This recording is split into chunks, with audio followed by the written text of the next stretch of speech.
GBPUSD weekly chart shows a strong selling momentum as the price remains stable below the multi-year low.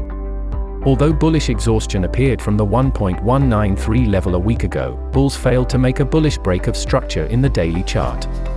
This technical analysis represents the GBPUSD daily chart where the current selling pressure came from the 1.232 key resistance level. The broader market trend is bearish, while the dynamic 20 EMA is above the price, indicating that bears are in control.